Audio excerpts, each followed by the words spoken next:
If you need to check or restore a previous version of a Word, Excel, or PowerPoint file that's saved in Teams, you can do the following.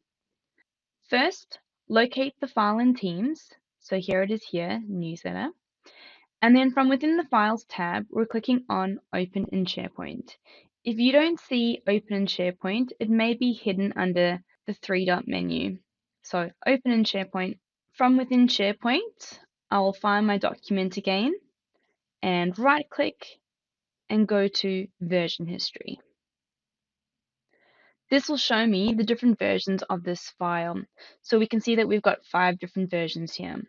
And if I hover over one of the dates, I can use the drop down to either view that version, restore it, or delete it.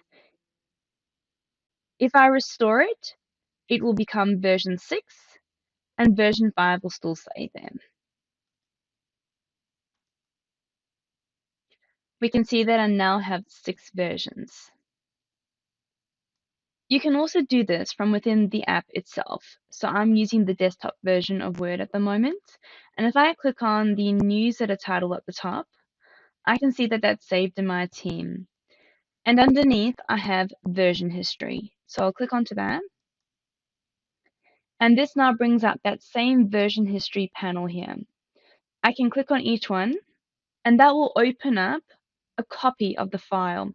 So in this example, we're missing that second page there. I can click on the compare button or restore. And I can click on close if I want to discard it altogether.